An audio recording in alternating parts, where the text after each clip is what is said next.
আসসালামু আলাইকুম ওরহমতুল্লাহি ওবারাকাতু। আলহামদুলিল্লাহ, সমস্ত প্রশংসা আল্লাহ সুবহানাহু ওয়া তাআলার জন্য। অতঃপর দুরূদ এবং সালাম বর্ষিত হোক আমাদের প্রিয় নবী রাসূলুল্লাহ সাল্লাল্লাহু আলাইহি ওয়াসাল্লামের প্রতি। আজকে আমাদের ফারজিয়াইন কোর্স এর ১৩তম ক্লাস। আমাদের বেশ কয়েকদিন ক্লাস বন্ধ ছিল। আর আজকে আমরা একটি গুরুত্বপূর্ণ বিষয়ে কথা বলবো। আমরা এর আগের ১২টি ক্লাসে আমরা ইসলামের যে মৌলিক বিষয়গুলো সেগুলো নিয়ে আমরা কথা বলেছি। যেমন ইমাম সম্পর্কে আমরা প্রায় ৬টি ক্লাস নিয়েছি। তারপরে সলাত সম্পর্কে আছে, পবিত্রতা আছে, সলাত আছে, তারপর সিয়াম, যাকাত, হজ এই বিষয়গুলো আমরা কমপ্লিট করেছি। আজকে আমরা কথা বলবো বিবাহ সম্পর্কে। তো আমাদের ক্লাস নেবেন আমাদের উস্তাদ মাহমুদুল হোসেন ভাই। তো আমরা এখন ভাইকে নিয়ে আসছি। হ্যাঁ, আসসালামু আলাইকুম ভাই, কেমন আছেন? وعليكم السلام ورحمة الله وبركاته. الحمد لله والصلاة والسلام على رسول الله وبعد. أعوذ بالله من الشيطان الرجيم. بسم الله الرحمن الرحيم. فانكحوا ما طاب لكم من النساء مثنى وثلاث ورباع. وعن النبي صلى الله عليه وسلم أنه قال: النكاح من سنتي من رغب عن سنتي فليس مني. প্রশংসা মাত্র আল্লাহর জন্য, যিনি আমাদেরকে সুস্থ রেখে রমাদান মাস উপভোগ করার তৌফিক দান করলেন। দুরূদ ও সালাম বর্ষিত হোক মুহাম্মদ রাসূলুল্লাহ সাল্লাল্লাহু আলাইহি ওয়াসাল্লামের প্রতি। সম্মানিত দ্বীনী ভাইয়েরা ও বোনেরা, আমরা আহকাম শরীয়তের যতটুকু জরুরি এই বিষয়গুলো নিয়ে আলোচনা করছিলাম। হজের মাধ্যমে আমাদের আলোচনা প্রথম পর্ব শেষ হয়ে যায়। এখন আমরা ইনশাআল্লাহ আজকে আল্লাহ তৌফিক দিলে বিবাহ সম্পর্কে কিছু কথা বলবো। আমা তৌফিক ইল্লা বিল্লাহ। বিবাহ শব্দটা তো বাংলা, এর আরবিতে এটাকে নিকাহ বলা হয়। কোরআনের ভিতরে নিকাহ বলা হয়েছে। আল্লাহ তাআলা বলেছেন, ফানকিহু মা তাবা লাকুম মিনান নিসা, তোমরা মেয়েদের মধ্যে যাদেরকে পছন্দ করো তোমরা তাদেরকে বিবাহ করো। সূরা নিসার মধ্যে আলোচনা আছে। আরবিতে বিবাহের সমার্থক শব্দ নিকাহ, এরপরে তাজাউজ, তাজউইজ, অনেকগুলো শব্দ ব্যবহার হয়। তো বিবাহ, নিকাহ শব্দের শাব্দিক অর্থ কি, এটা নিয়ে অনেক মতভেদ আছে। আবু হানিফা রাহিমাহুল্লাহ, উনি নিকাহের অর্থ করে, নিকাহ শব্দের অর্থ হলো আল ওয়াতি, মানে হলো যৌন সঙ্গম করা। নিকাহ বলতে উনি পতিকে উদ্দেশ্য করেন। অন্যান্য দিকে ইমাম শাফিঈ রাহিমাহুল্লাহ, উনি বলেন নিকাহ শব্দের অর্থ হলো আকদ, একটা নির্দিষ্ট বন্ধন, এটার নাম হলো নিকাহ। তো নিকাহ দ্বারা যারা যৌন সঙ্গম উদ্দেশ্য নেন তারা একটা যুক্তি দেন, আমি একটা গাড়ি কিনলাম, তো গাড়ির ভিতরে এসি আছে মাশাআল্লাহ, এরপর গাড়ির গ্লাস ভালো, সাউন্ড সিস্টেম ভালো, কিন্তু মূলত আমি গাড়িটা কেন কিনি? আমি গাড়িটা ড্রাইভ করার জন্য কিনি। তো আমি বিবাহ করেছি, আমার স্ত্রী আমাকে রান্না বাড়া করে খাওয়ায়, আমার কাপড় কাচে, আমার ঘর গুছিয়ে রাখে, সবই ঠিক আছে, কিন্তু মূলত বিবাহর উদ্দেশ্য কি এটা আমরা সবাই বুঝি। এই ক্ষেত্রে দুইটা অর্থই, নিকাহ শব্দের অর্থ বন্ধন নিতে পারি আমরা, যৌন সঙ্গম নিতে পারি, দুইটাই আছে। শারীরিক পরিভাষায় নিকাহ বলা হয় একজন নারী ও একজন পুরুষের মধ্যকার বৈধ বন্ধন এবং সামাজিক চুক্তিকে নিকাহ বলে। বিয়ে সম্পাদনের প্রক্রিয়াকে বলা হয় আকদ। আকদ বিবাহের লিখিত যে রূপটা, অর্থাৎ যে কাগজ কলমে লেখালেখি, একে কাবিন বলে। কাবিন বিবাহের রুকুন। বিবাহের মূল রুকুন হলো তিনটা, এটা হলো ফরজ। এই তিনটা জিনিস থাকাই লাগবে বিবাহের ভিতরে। এক, বর কনে উভয় বিবাহ সংগঠিত হওয়ার ক্ষেত্রে সব ধরনের প্রতিবন্ধকতা থেকে মুক্ত থাকবে। অর্থাৎ কোরআনে আমরা জানি যে হারাম সম্পর্ক একজন পুরুষ বা মহিলার ক্ষেত্রে 14 জন করে মাহরাম রয়েছে। তো বিবাহের জন্য 1 নম্বর শর্ত হলো মাহরামের যে চার্ট আল্লাহ কুরআনের ভিতরে উল্লেখ করেছেন, একটা পুরুষের জন্য 14 জন এবং একজন মহিলার জন্য 14 জন হারাম। এই যে প্রতিবন্ধকতা, তাদেরকে বিবাহ করা হারাম, মাহরাম অর্থাৎ বিবাহ করা হারাম, তাদেরকে বিবাহ করা যাবে না, এই কোনো প্রতিবন্ধকতা থাকা যাবে না, এটা হলো প্রথম শর্ত। এখন পুরুষদের ক্ষেত্রে যাদেরকে বিবাহ করা হারাম, এটা আমরা উল্লেখ করি। 1 নম্বর, একজন পুরুষ সে তার মেয়ে, তার মা, 1 নম্বর হলো তার মায়ের সঙ্গে, এটা আমরা সবাই জানি, অনেক বিষয় আছে এর ভিতরে আমরা জানি না। 1 নম্বর, নিজের আপন মা, যে মা জন্ম দিয়ে, তাদেরকে বিবাহ করা হারাম, এটা তো স্পষ্ট। 2 নম্বর, খালা, অর্থাৎ মা এবং মায়ের মতো খালা, মায়ের মতো ফুফু। 4, মায়ের মতো শাশুড়ি। 5, মায়ের মতো দুধ মা। এই যে 5 জন আছে, মা, খালা, ফুফু, শাশুড়ি, দুধ মা, এই 5 জন একসঙ্গে। এরপরে দেখেন বোনের মতো। বোনের মতো কি? দাদি, নানি, নাতনি, দুধ বোন। দাদিদেরকে কিন্তু আমরা বোনের ক্যাটাগরিতে রাখি। এরপর নানি, তারপরে নাতনি, নাতনি অর্থাৎ মেয়ের ঘরের যে মেয়ে। এরপরে দুধ বোন, ভাইয়ের মেয়ে, জি জি, ভাইয়ের মেয়ে, বোনের মেয়ে, ছেলের বউ। এই যে 14 জন আছে, এনাদেরকে বিবাহ করা আল্লাহ তাআলা হারাম করেছেন। যারা আমার মাহরাম, তাদেরকে বিয়ে করা আমার জন্য হারাম, আর যারা গায়রে মাহরাম, তাদেরকে বিয়ে করা আমার জন্য জায়েজ। আমি আরেকবার বলি, মা, খালা, ফুফু, শাশুড়ি, দুধ মা, বোন, দাদি, নানি, নাতনি, দুধ বোন, মেয়ে, ভাইয়ের মেয়ে, বোনের মেয়ে, পুত্রবধূ, ছেলের বউ, এনাদেরকে বিবাহ করা একজন পুরুষের জন্য হারাম। আমাদের দুধ বোনের সম্পর্কটা অনেকে বোঝে না। দুধ বোনের ক্ষেত্রে আমাদের অনেকেই হয়ে যায় আমার খালাতো বোন, তাদেরকে বিয়ে করা আমার জন্য জায়েজ, বা চাচাতো বোন। কিন্তু যদি আমি আমার চাচির দুধ আমি পান করে থাকি, সেই ক্ষেত্রে কিন্তু সে আমার জন্য হারাম, এবং তার মেয়েও হারাম। তার উপরের দিক থেকে তার মা, এরপর তার উপরের দিক, তারাও আমার জন্য হারাম হবে।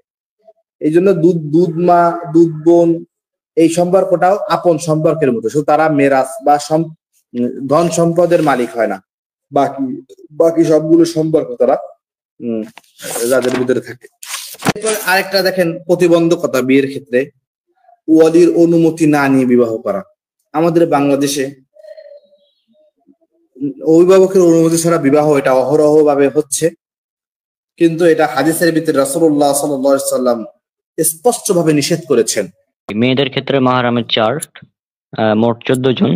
প্রথম হচ্ছে পিতা, তারপরে চাচা, মামা, শ্বশুর, দুধ পিতা, ভাই, দাদা, নানা, নাতি, দুধ ভাই, ছেলে, ভাইয়ের ছেলে, বোনের ছেলে এবং মেয়ের জামাই। এগুলো হচ্ছে মেয়েদের জন্য মাহরাম 14 জন। আর 14 জন মাহরাম ছেলেদের জন্য হচ্ছে মা, খালা, ফুফু, শাশুড়ি, দুধমা, বোন, দাদি, নানি, নাতনি, দুধ বোন, মেয়ে, ভাইয়ের মেয়ে, বোনের মেয়ে এবং ছেলের বউ। এই 14 জন হচ্ছে মাহরাম ছেলেদের জন্য। মাহরাম শব্দের অর্থ কি? যাদেরকে বিবাহ করা হারাম। হ্যাঁ, যাদেরকে বিবাহ করা হারাম। জি। এখন বলি আরেকটা, বিয়ে করতে আরেকটা যে প্রতিবন্ধকতা, সেটা হলো মাহরাম ছাড়া কোনো মেয়েকে বিবাহ করা। এটা কিন্তু হারাম।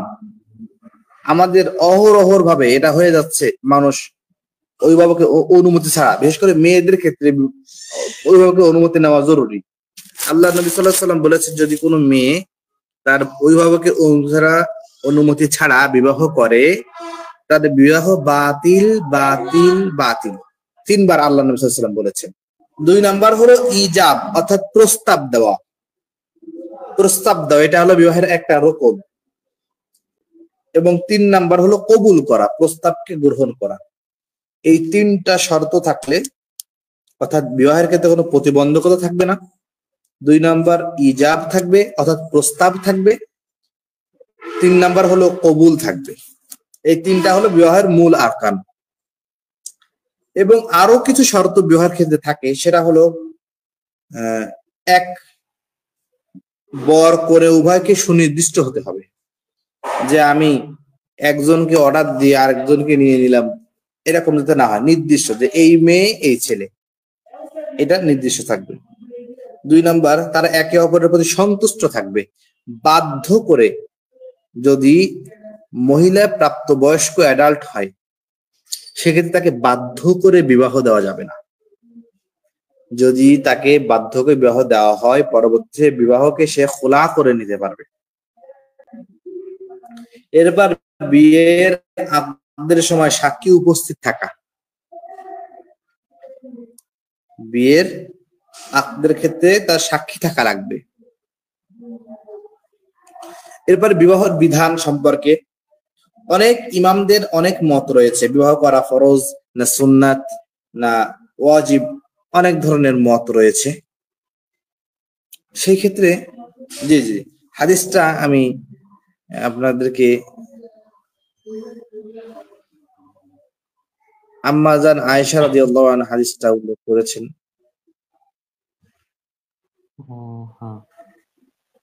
বাবু মা জা লা নিকাহা ইল্লা বিওয়ালিয়্যিন, এটা এমন একটা অধ্যায় যে লা নিকাহা, কোনো বিবাহ নেই, কোনো প্রকার কোনো বিবাহ হবে না ইল্লা বিওয়ালিয়্যিন, ওয়ালি ছাড়া, অর্থাৎ মহিলাদের ক্ষেত্রে। পুরুষদের ক্ষেত্রে ওয়ালির প্রয়োজন নেই। এই যে হাদিসটা দেখেন, হ্যাঁ এখান থেকে আইয়ুমা ইমরাতিন আনা আয়েশা রাদিয়াল্লাহু আনহা আন্না রাসূলুল্লাহ সাল্লাল্লাহু আলাইহি ওয়াসাল্লাম قال আইয়ুমা ইমরাতিন, যদি কোনো মহিলা নকিহাত, তাকে বিবাহ দেওয়া হয়েছে, বা নাকাহাত, সে বিবাহ করেছে, মিন গায়রি ইযনি ওয়ালিয়্যিহা, তার ওলির অনুমতি ছাড়া, ফানিকাহুহা বাতিলুন, ফানিকাহুহা বাতিলুন, ফানিকাহুহা বাতিলুন। নবীজি বলেছেন তার বিবাহ বাতিল, তার বিবাহ বাতিল, তার বিবাহ বাতিল। আল্লাহ নবী 3 বার বলেছেন। বিবাহের ক্ষেত্রে যে শর্তগুলো, এটা স্পষ্ট রাসূল সাল্লাল্লাহু আলাইহি ওয়াসাল্লামের হাদিস।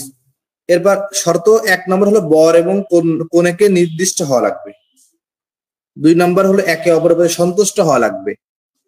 3 নম্বর হলো আকদের সময়, বিবাহ যখন সংগঠিত হবে এই সময় সাক্ষী থাকা লাগবে, কমসে কম 2 জন সাক্ষী থাকা লাগবে।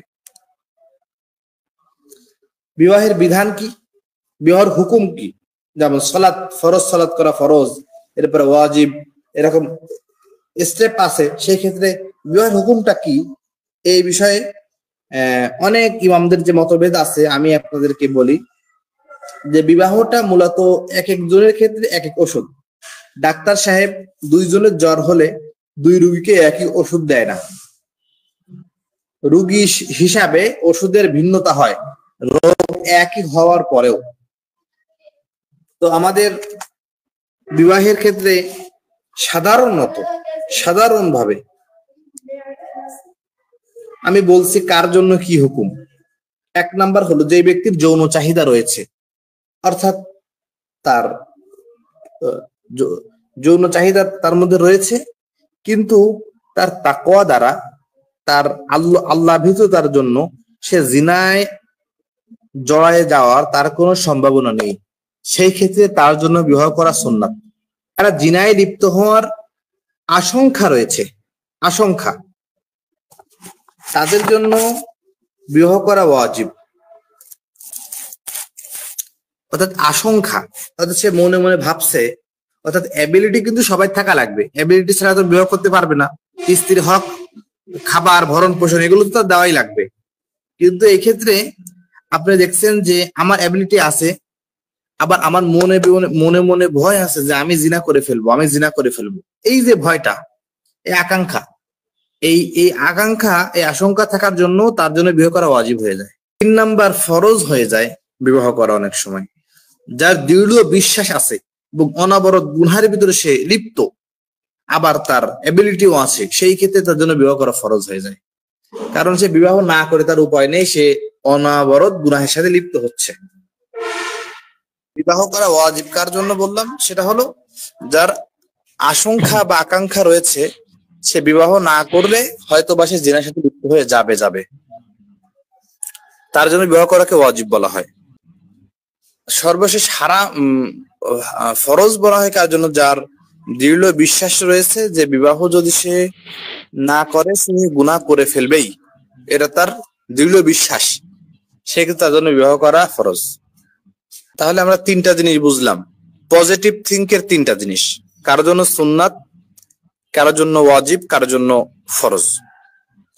আবার বিবাহ করা কারোর জন্য নাজায়েজ বা হারাম আপনি বলতে পারেন। যদি কোনো মানুষের যৌন চাহিদা না থাকে, যেমন পুরুষত্বহীন বা বয়স্ক হয়ে গেছে, ওই ব্যক্তি যদি না জানিয়ে কোনো স্ত্রীকে বিবাহ করে, অর্থাৎ তার যে যৌন আকাঙ্ক্ষা নেই সেটা কোন স্ত্রীকে না বলে বিবাহ করে, তার জন্য বিবাহ করা হারাম, ধোঁকা দেওয়ার জন্য। কিন্তু যদি সে এমন হয় তার এবিলিটি আছে, ধন সম্পদ আছে এবং স্ত্রীটাও অসহায়, মেয়েটাও, সেই ক্ষেত্রে তাদের রুখসাত আছে, বিবাহ করা তার জন্য জায়েজ হবে। তো বিবাহ করা সবার জন্য ফরজ না, সবার জন্য হারাম না, সবার জন্য ওয়াজিব না, সবার জন্য সুন্নাত না। রোগী যেমন তেমন ওষুধ। এখন বিবাহর উদ্দেশ্য কি? বিবাহর উদ্দেশ্য আল্লাহ নবী সাল্লাল্লাহু আলাইহি সাল্লাম তিনি বলেছেন যে ইয়া মা'শারাশ শাবাব, মিশকাতুল মাসাবির বিবাহ অধ্যায়ের প্রথম হাদিস, মিশকাতুল মাসাবি বিবাহের অধ্যায়, কিতাবুন নিকাহ। আল্লাহ নবী বলেছেন ইয়া মা'শারাশ শাবাব, হে যুব সমাজ, হে যুবকেরা, মান ইসতাতা মিনকুমুল বাতা ফালিয়াতাজাওয়াজ, তোমাদের ভিতরে যারা বিবাহ করে ইস্তিতাআত রাখো, বিবাহ করার সামর্থ্য রাখো, ফালিয়াতাজাওয়াজ, সে যেন বিবাহ করে নাও। ফাইন্নাহু আগাদ্দু লিল বাসার ওয়া আহসানু লিল ফারজ, কেননা এই বিবাহ আগাদ্দু লিল বাসার, দৃষ্টিকে হেফাজত করে এবং যৌবনকে অর্থাৎ গোপন অঙ্গকেও সুরক্ষিত রাখে। এটা হলো আল্লাহ নবী সাল্লাল্লাহু আলাইহি ওয়াসাল্লাম বলে দিয়েছেন। তো পরস্পর ভালোবাসা বিনিময়, আত্মসংযম, হারাম কাজ থেকে নিজেকে হেফাজত করা যায় বিবাহের মাধ্যমে। 2 নাম্বার, নানা রোগ ব্যাধি নিরাপদে মানুষের যৌন চাহিদা মিটাতে মানব সেবা পূরণ করা যায়। 3 নাম্বার হলো সন্তান জন্মদানের মাধ্যমে হালাল ভাবে বংশ প্রক্রিয়া বজায় রাখা যায়। 4 নাম্বার হলো বিবাহের মাধ্যমে সন্তান লাভের দ্বারা পিতৃত্ব এবং মাতৃত্বের স্বাদ ভোগ করা যায় এবং উভয়ের বংশধারা বজায় থাকে। যে হাদিসটা আমি কেবল পড়লাম এটা দেখেন, عن عبد الله بن مسعود رضي الله تعالى عنه قال قال رسول الله صلى الله عليه وسلم يا معشر الشباب, হে মা'শার আশ-শাবাব, হে যুব সমাজ, হে যুবকেরা, মান ইসতাতা মিনকুমুল বাতা, তোমাদের ভিতরে যাদের সামর্থ্য রয়েছে, ফালইয়াতাজাওয়াজ, সে যেন বিবাহ করে নেয়। ফাইন্নাহু আগাদ্দু লিল বাসার, কেননা এটা চোখকে হেফাজত করে, ওয়া আহসানু লিল ফারজ, এবং যৌনাঙ্গকেও পবিত্র রাখে। সর্বশেষ বলা হয়েছে ওমান লাম ইয়াস্তাতি, যদি কারো সামর্থ্য না থাকে, ফাআলাইহি বিসসাওম, সে যেন রোজা রাখে, অর্থাৎ তারপরে দায়িত্ব সে রোজা রাখবে। ফাইন্নাহু লাহু উইজাউন, এই সাওমের মাধ্যমে সে, তার জন্য এটা যথেষ্ট, এটা তাকে বাঁচিয়ে দেবে, হেফাজত করবে। তো এই ক্ষেত্রে আমরা বুঝতে পারছি যে কি জন্য বিবাহ। এরপর কাদেরকে বিবাহ করা হারাম, সেই ক্ষেত্রে তো আমরা হারামের চালটা দিয়েছি। কিছু কিছু বিষয় সেগুলো আছে, কিছু কিছু হারাম হয়ে যায়, ডাইরেক্ট হারাম হয়। আবার কোনো সময় হয় যে অস্থায়ী হারাম থাকে, অস্থায়ী হারাম। আমার মনে করেন যে শালীদেরকে বিবাহ করা অস্থায়ী ভাবে হারাম থাকে। কতক্ষণ হারাম? কোরআনে আল্লাহ তাআলা একসাথে 2 বোনকে বিবাহ করাকে হারাম করেছেন। অর্থাৎ যখন আমার শালী, আমি আমার বউকে বিবাহ করা অবস্থায় আমি আছি, এই অবস্থায় আমার শালীকে বিবাহ করা কিছুক্ষণের জন্য আমার জন্য হারাম হয়ে যায়। এরপর অনেকে আমাদের মডার্ন সমাজ হয়ে গেছে, তারা অমুসলিমদেরকে বিবাহ করে। অমুসলিমের ভিতরে দুইটা ক্যাটাগরিতে আমরা ভাগ করতে পারি। একটা হলো আহলুল কিতাব, যারা অর্থাৎ সত্যিকারের যারা খ্রিস্টান এবং সত্যিকারের ইহুদি। সত্যিকারের ইহুদি যারা প্রকৃতপক্ষে ইহুদি এবং প্রকৃতপক্ষে খ্রিস্টান, তাদেরকে বিবাহ করা ইসলামের ভিতরে সেই যুগেও জায়েজ ছিল, এখনো জায়েজ আছে, যারা আহলে কিতাব। কিন্তু এখনকার যারা খ্রিস্টান দাবি করে, এরা কিন্তু সেকুলার। এরা বেশিরভাগ ক্ষেত্রে এরা আপনার নাস্তিক হয়, এরা ধর্মদ্রোহী হয়, এরা ধর্ম মানেই না। কিন্তু যারা প্রকৃতপক্ষে দিনদার, তাদের মতে দিনদার ইহুদি বা দিনদার খ্রিস্টান, তাদেরকে বিবাহ করা শরিয়াত জায়েজ করেছেন। কিন্তু এটা উত্তম না, কারণ আপনার স্ত্রীর উপরে আপনার সন্তানরা অনেক নির্ভর করে। আপনি যদি একটা অমুসলিমকে বিবাহ করেন, বৈধ থাকার পরেও সে আপনার বাচ্চাদেরকে তার ধর্মের ব্যাপারে সে শিখাবে এবং আপনার বাচ্চাদের মনকে সে ঘুরিয়ে ফেলতে পারে। আর কিছু আছে যারা মুশরিক, অর্থাৎ হিন্দু, বৌদ্ধ এবং শিখ, এনাদেরকে বিবাহ করা ডাইরেক্ট হারাম। কারণ কি, মুশরিকরা হল নাপাক। আর এক জায়গায় বলা হয়েছে, আল্লাহ তাআলা ডাইরেক্ট বলেছেন যে যতক্ষণ কোন মুশরিকরা ঈমান না আনবে ততক্ষণ তোমরা তাদেরকে বিবাহ করবা না। এর থেকে একটা মুসলমান দাসী তোমাদের জন্য উত্তম, একটা মুসলমান দাস তোমাদের জন্য উত্তম। বিবাহের ভিতরে আরেকটা শর্ত হলো, সেটা হলো মোহর দেওয়া। এটা একটা গুরুত্বপূর্ণ বিধান। এই বিধানটা আমরা অনেকেই গাফেল বা অমনোযোগী হয়ে যাই। বিবাহের সময় একটা 100 টাকার চেইন কিনে নিয়ে যাই, স্ত্রীর কাছে দিয়ে বলি যে আমি তো 10 লাখ টাকা মোহর দিছিলাম, তো তোমাকে আমি একটা চেইন দিলাম, তুমি আমাকে মাফ করে দাও। এরকম করে মাফ চেয়ে নেওয়া হয়।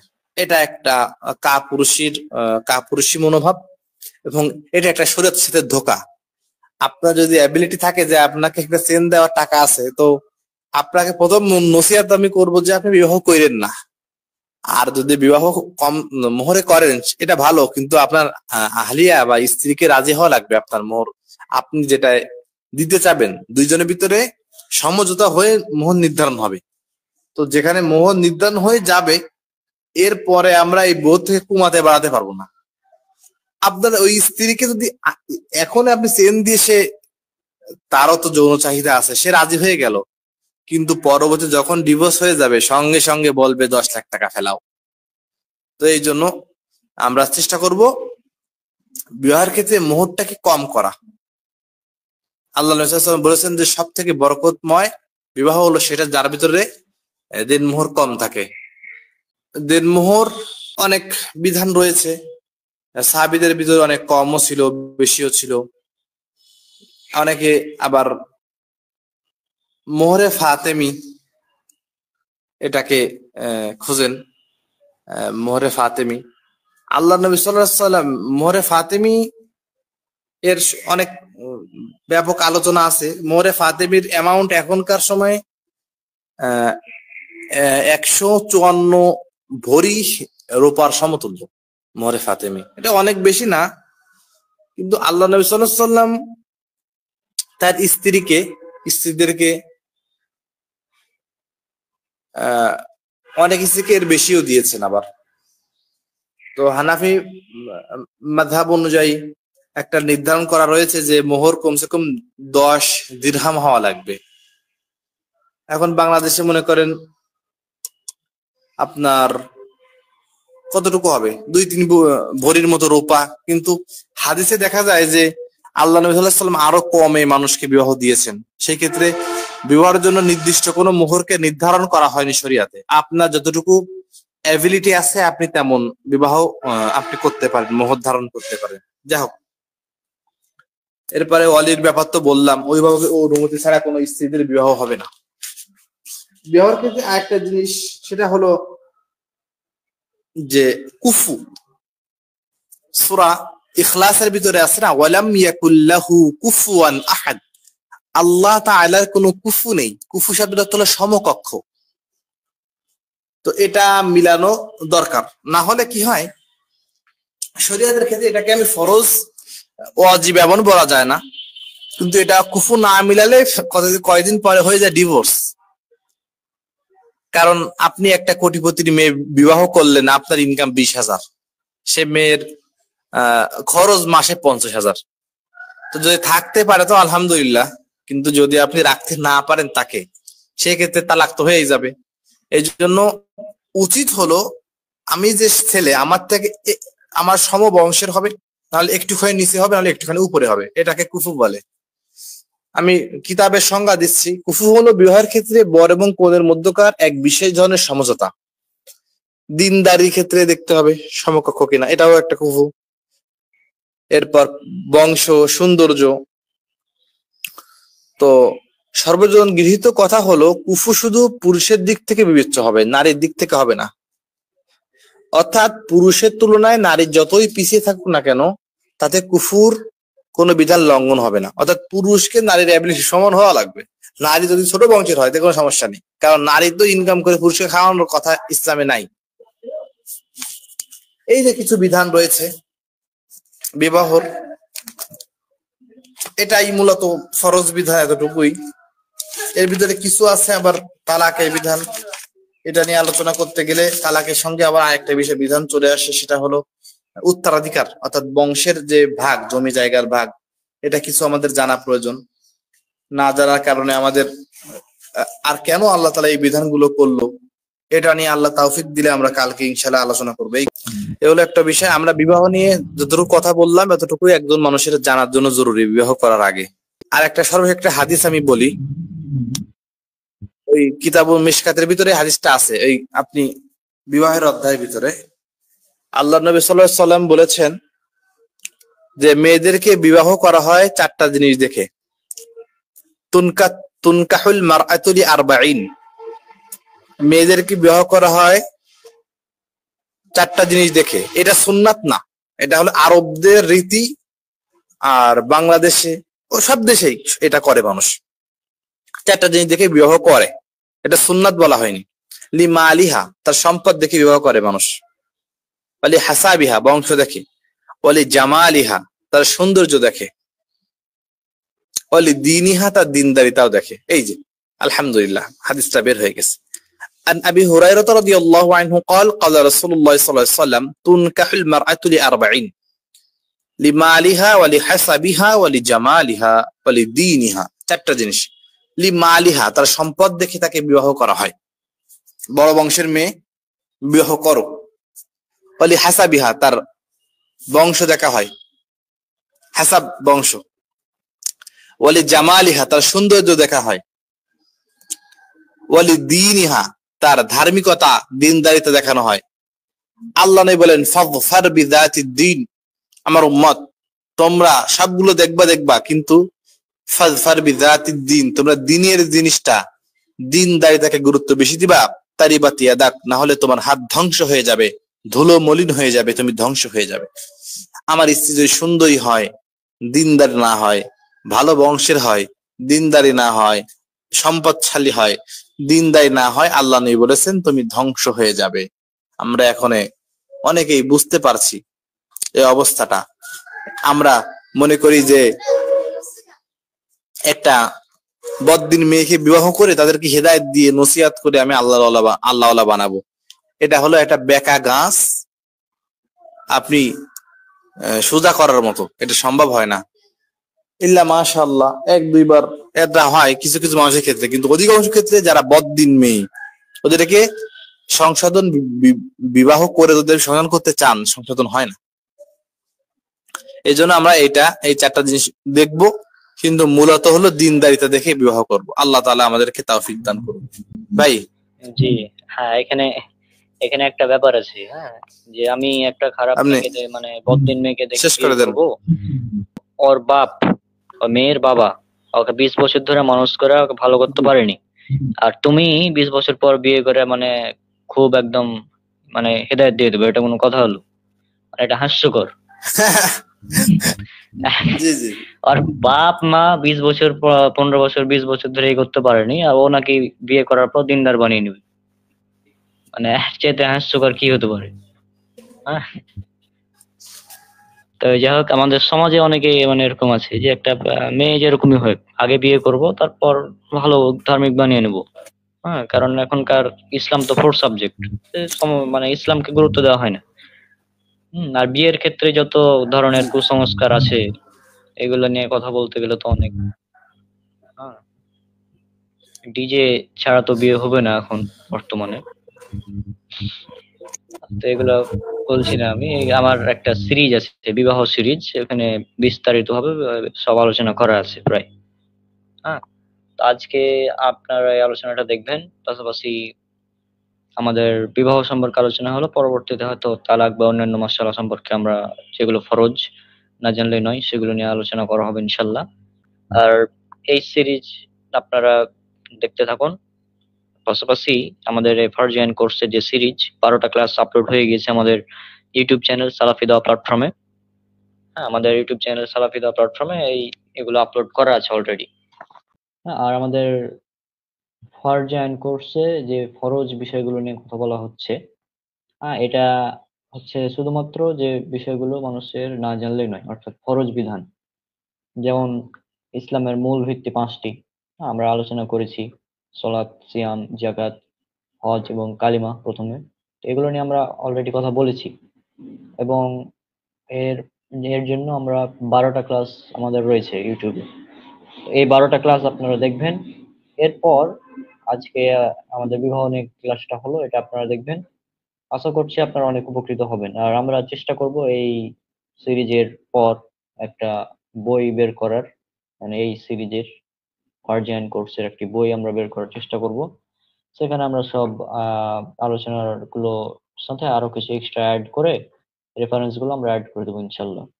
তো আমরা কাজ করছি, সময় লাগবে হয়তো। তো আজকে আমরা বিদায় নিচ্ছি, ইনশাল্লাহ দেখা হবে পরবর্তীতে। সব আমার জন্য দোয়া করবেন।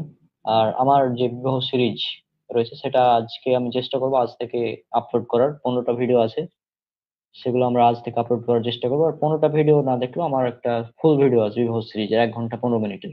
সেটা যদি আপনারা দেখে নেন তাহলে এনাফ আশা করি। হ্যাঁ, তো আজকে আমরা বিদায় নিচ্ছি, দেখা হবে ইনশাল্লাহ পরবর্তীতে। সবার জন্য দোয়া করবেন। আসসালামু আলাইকুম ওয়া রাহমাতুল্লাহি ওয়া বারাকাতুহু।